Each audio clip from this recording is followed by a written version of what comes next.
अस्सलाम वालेकुम students, I hope कि आप खैर आफियत से होंगे। लास्ट लेक्चर के अंदर हमने जो है वो बात की थी ग्रुप नंबर 1 से लेके ग्रुप नंबर 4 तक, यानी कि कार्बन फैमिली तक हम बात कर चुके हैं ग्रुप की प्रॉपर्टीज़ के हवाले से।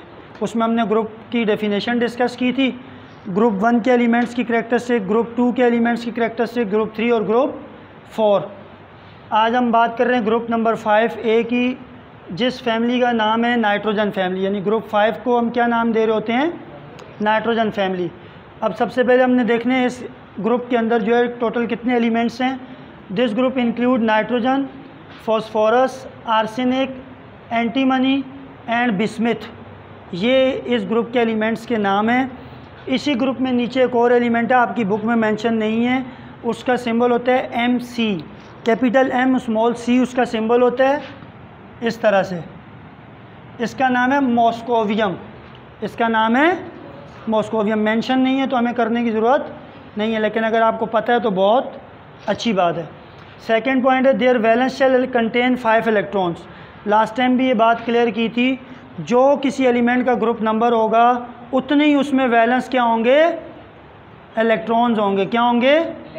उसमें उतने ही वैलेंस शेल इलेक्ट्रॉन मौजूद होंगे। तो आज हम किस ग्रुप को डिस्कस कर रहे हैं? 5 को। तो इससे पता चला इसके वैलेंस शेल में कितने इलेक्ट्रॉन होंगे?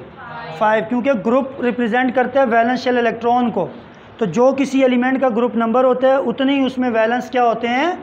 इलेक्ट्रॉन्स होते हैं। They show large variation in their properties as we go down the group. Last time group 4 के अंदर भी प्रॉपर्टीज़ के हवाले से मैंने एलिमेंट्स की बात की थी। देखें, ये कह रहा है जब आप डाउन द ग्रुप जाते हैं, टॉप पे नाइट्रोजन है, उसके नीचे जो है फॉस्फोरस है, उससे नीचे आर्सेनिक है, उसके नीचे एंटीमनी है, उसके नीचे बिस्मिथ है, उसके नीचे मॉस्कोवियम है। कह रहे जब आप टॉप से बॉटम की तरफ जाते हैं तो इनकी प्रॉपर्टीज़ में लार्ज वेरिएशन आता है, यानी बड़ा डिफरेंस आ जाता है।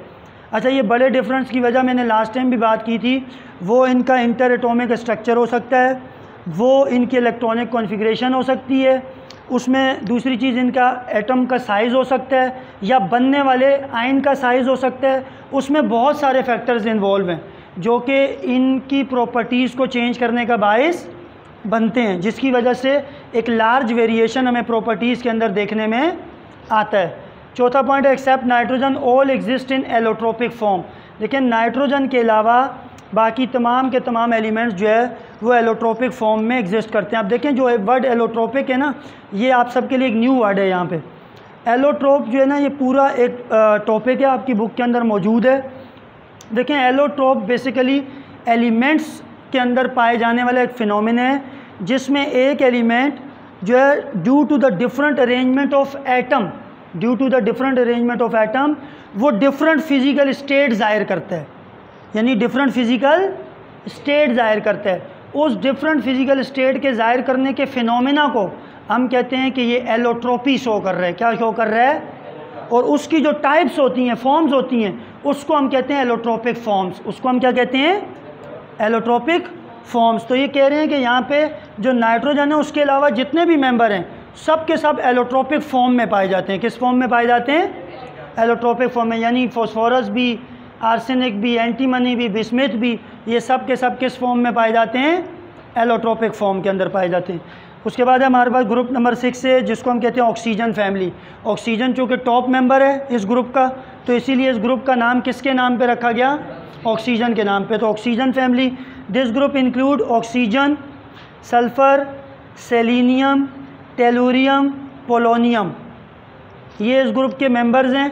इस ग्रुप में भी एक और मेंबर है जो कि आपकी बुक में मौजूद नहीं है, उसको हम LV से शो कर रहे होते हैं नॉर्मली। इसको हम कहते हैं लिवरमोमियम। क्या बोलते हैं? लिवरमोमियम। तो ये आपकी बुक में शामिल नहीं है, अगर आप याद रख लेंगे तो बहुत अच्छा है, नहीं तो कोई इशू नहीं है।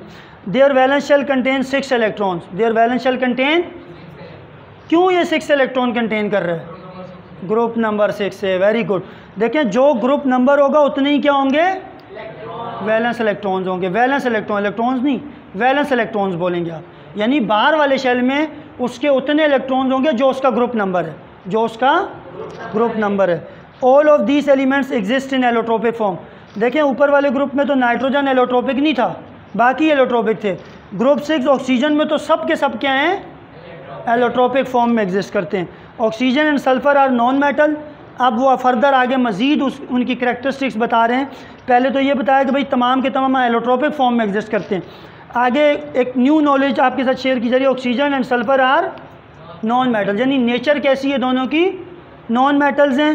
पोलोनियम इज़ मेटल, पोलोनियम क्या है, यानी ये जो पोलोनियम का सिंबल है ये पोलोनियम मेटल है। And all others are metalloid. अब आप देखें ऑक्सीजन सल्फ़र नॉन मेटल हो गए, पोलोनियम जो है वो आपके पास मेटल हो गया, तो सेलेनियम और क्या बचा, टेल्यूरियम। अब ये आपके पास क्या होगा, अब आप देखें ना, नॉन मेटल भी हो गया, मेटल भी हो गया, तो ये बचे हुए जो दो एलिमेंट्स हैं ये किस क्लास में आएंगे, मेटलॉइड, यानी इनके पास बहुत नेचर्स हैं, metal as well as non metal. अभी हम बात करते हैं ग्रुप 7A। ग्रुप 7A को हम कहते हैं हैलोजन फैमिली। क्या कहते हैं भाई, हैलोजन फैमिली कहने का ख़ास मकसद है, देखें वर्ड हैलो का मतलब होता है सोल्ट और जन का मतलब होता है प्रोड्यूसर, यानी ये ऐसे एलिमेंट्स हैं ग्रुप 7A के जो कि सॉल्ट फॉर्मेशन करते हैं। क्या करते हैं, तो इसलिए इनका नाम इस निस्बत से जो है वो ग्रुप 7A का क्या रखा गया है, हैलोजन फैमिली। यानी अच्छा, इस ग्रुप का जो फर्स्ट पॉइंट है, this group include fluorine, chlorine, bromine, comma, iodine and astatine. ये इस ग्रुप के एलिमेंट्स के नाम है, ये इस ग्रुप के एलिमेंट्स के नाम है। उसके बाद सेकंड पॉइंट है, देयर वैलेंस शेल कंटेन, क्यों वैलेंस भाई, शायद 7 इलेक्ट्रॉन है, वही बात कि ग्रुप 7 है तो वैलेंस इलेक्ट्रॉन भी कितने होंगे, 7 होंगे। Except astatine metal all are non metal. का एस्टेटीन मेटल को अगर आप छोड़ देंगे तो रिमेनिंग सारे के सारे क्या हैं, यानी कि आप जो है वो एस्टेटीन को छोड़ दें, रिमेनिंग तमाम के तमाम एलिमेंट्स इसके क्या हैं, नॉन मेटल्स हैं। Fluorine and chlorine are gases. अब ये फर्दर आगे मतलब उनकी नेचर बताई जा रही है, प्रॉपर्टीज़, कि फ्लोरीन और क्लोरीन जो पहले दो मेंबर हैं, यानी वो नॉर्मल रूम टेम्परेचर के ऊपर वो किस फॉर्म में एग्जिस्ट करते हैं, गैसेस की फॉर्म में। किस फॉर्म में, gases. Bromine is liquid, bromine liquid form में एग्जिस्ट करता है। And iodine is solid at room temperature.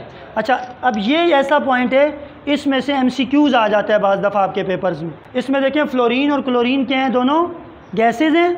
उसके बाद ब्रोमीन लिक्विड है और आयोडीन क्या है भाई, सॉलिड।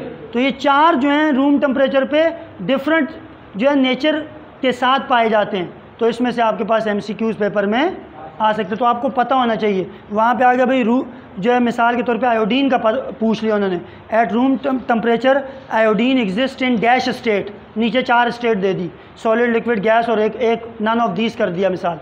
तो आप कौन सा ऑप्शन चूज़ करेंगे, सॉलिड। इस तरह मतलब बाकियों के लिए भी MCQs बन सकते हैं यहाँ से।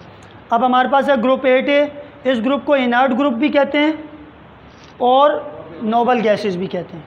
इनर्ट इसलिए कहते हैं क्योंकि ये नॉन रिएक्टिव होती हैं, ये गैसेस आसानी से रिएक्ट नहीं करती, जो है ये स्टेबल होती हैं, हाईली स्टेबल होती हैं। ये गैसेस क्या होती हैं, हाईली स्टेबल होती हैं, जिसकी वजह से ये रिएक्ट नहीं करती, और रिएक्ट ना करने की वजह से इनको क्या कहा जाता है, ये इनर्ट हैं, यानी रिएक्शन नहीं देती। ये नॉर्मली ये आम कंडीशन में रिएक्शन नहीं करती। This group include helium, neon, argon, krypton, xenon and radon. इस ग्रुप में भी एक और गैस 118 एटॉमिक नंबर के साथ आ चुकी है, ओजेनिसन। OG उसका सिंबल है, O कैपिटल, G स्मॉल उसका सिंबल है। आपकी बुक में मौजूद नहीं है तो हमें बताने की ज़रूरत नहीं है, लेकिन आपको अगर पता है तो बहुत अच्छी बात है। ये हमारे पास देखें इसकी एलिमेंट्स के नाम आ गए ग्रुप 8A के अंदर। उसके बाद their valence shell contain 8 electrons except helium which contain 2 electron. देखें हीलियम जो है ना, हीलियम का सिंबल होता है He, इसका एटॉमिक नंबर 2 है और मास नंबर ये जो हीलियम है इसका सिंबल हमारे पास है He इसका सिंबल आ गया हीलियम का, और ये 2 इसका एटॉमिक नंबर, 4 इसका एटॉमिक मास। अब समझना है सबने। देखें एटॉमिक नंबर आपको पता है रिलेटेड होता है प्रोटॉन्स के साथ। किसके साथ, प्रोटॉन्स के साथ। तो इसमें प्रोटॉन 2 हैं, चूँकि ये स्टेबल है, आयोनिक फॉर्म में नहीं है, तो इसका मतलब इसके अंदर इलेक्ट्रॉन भी इतने ही होंगे, इलेक्ट्रॉन भी इतने ही होंगे। अब इसके अंदर इलेक्ट्रॉन 2 हैं, लेकिन उसके बावजूद ये जो है ग्रुप 8 के अंदर मौजूद है।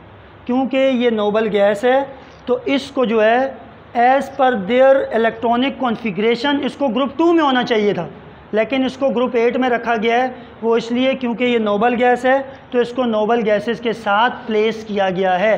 किसके साथ प्लेस किया गया है? नोबल गैसेस के साथ। इस वजह से जो हीलियम है वो एक एक्सेप्शनल केस है।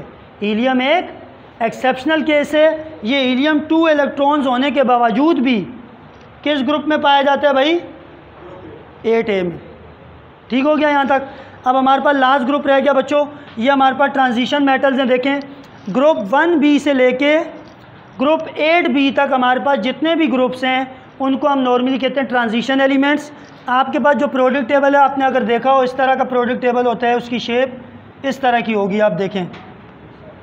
ठीक है, यहाँ पे लेंथेनाइड और एक्टिनाइड्स की सीरीज़ है। यहाँ पे इस तरह से आपके पास लेंथेनाइड और एक्टिनाइड की सीरीज़ है।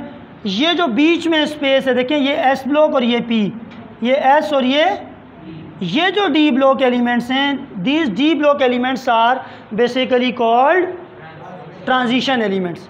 इनको क्या कहा जाता है? यहाँ पे आपको कॉलम 10 नज़र आएंगे। इस एरिया में D ब्लॉक में आपको कॉलम 10 नज़र आएंगे, लेकिन ग्रुप इसके कितने टोटल? 8 ग्रुप्स हैं। इसमें देखें 10 कॉलम और 8 ग्रुप, इसमें 8 ग्रुप 3 टाइम रिपीट हो रहा है, यानी 8 ग्रुप इस प्रोडक्ट टेबल में 3 टाइम्स आता है। 8 ग्रुप इस प्रोडक्ट टेबल में 3 टाइम्स आता है। यानी कि मैं यहाँ पे अगर रफली आपको एक्सप्लेन करूँ तो मिसाल एक कॉलम आएगा वो भी 8 के लिए, फिर एक कॉलम होगा वो भी 8 होगा, फिर एक कॉलम होगा वो भी, यानी जो 3 कॉलम्स हैं वो किसको रिप्रेजेंट कर रहे होते हैं? 8B को। अब बताएं अगर 3 कॉलम सिर्फ एक 8B को रिप्रेजेंट कर रहे हैं तो बाकी 7 कॉलम 7 ग्रुप को रिप्रेजेंट करेंगे। 7 में आप 1 ऐड कर दें तो टोटल कितने ग्रुप बन जाएंगे? 8। इसलिए ग्रुप 1B से 8B वालों को क्या कहते हैं? अब इसकी प्रॉपर्टीज़ देखें। दीज ग्रुप्स आर मेटल्स, तमाम के तमाम ट्रांजिशन मेटल जो है वो देखें, नाम भी ट्रांजिशन एलिमेंट्स नॉर्मली कहते हैं ट्रांजिशन मेटल्स। ये नॉर्मली मेटल्स की फॉर्म में एग्जिस्ट करते हैं। इन केमिकल रिएक्शंस दे शो वेरिएबल ऑक्सीडेशन स्टेट। बिल्कुल ठीक, वेरिएबल ऑक्सीडेशन स्टेट का मतलब ये इनकी ऑक्सीडेशन स्टेट फिक्स नहीं है। देखें जैसे हमने ग्रुप 1 पढ़ा, हम कहते थे ग्रुप 1 के एलिमेंट्स एक इलेक्ट्रॉन लूज करते हैं, मोनोवैलेंट पॉजिटिव आयन बनाते हैं। फिर हमने ग्रुप 2 पढ़ा, हमने कहा ये 2 इलेक्ट्रॉन लूज करते हैं, डाईवैलेंट इलेक्ट्रोपॉजिटिव आयन बनाते हैं। हम कहते थे ये डाईवैलेंट पॉजिटिव आयन बनाते हैं। ये बात हमने कही थी जब हम ग्रुप 1, 2, 3, 4 डिस्कस कर रहे थे। तो मैंने कहा था ग्रुप 1 वाले एलिमेंट्स चूँकि ग्रुप 1 से बिलोंग करते हैं तो ये एक इलेक्ट्रॉन लूज करते हैं, ये बनाते हैं मोनोवैलेंट पॉजिटिव आयन। फिर हमने ग्रुप 2 का हमने कहा ये बनाते हैं डाईवैलेंट पॉजिटिव आयन। लेकिन यहाँ पर ऐसा नहीं है। यहाँ आप ग्रुप के लिहाज से एलिमेंट्स को आयन के बारे में, ग्रुप के आयन्स के बारे में बात नहीं कर सकते। ये एक्सेप्शनल एलिमेंट्स हैं, they show variable oxidation state. इसमें एक एलिमेंट कई ऑक्सीडेशन स्टेट शो करता है। मैग्नीज है, +2 भी है, +3 भी है, +7 भी है, तो ये यानी कि वेरिएबल ऑक्सीडेशन स्टेट शो करते हैं। आखिरी पॉइंट है their valence shells are incomplete. ये इस वजह से इनकम्प्लीट है क्योंकि देखें ट्रांजिशन एलिमेंट्स के अंदर जब हम इलेक्ट्रॉन फिल्स कर रहे होते हैं सब एनर्जी लेवल्स के अंदर, तो उसमें डी सब शेल भी शामिल हो जाता है। डी सब शेल शामिल होने की वजह से बाज़ दफ़ा 4s या 5s या so on etcetera electron s का जंप करके d में चला जाता है for to get the maximum stability.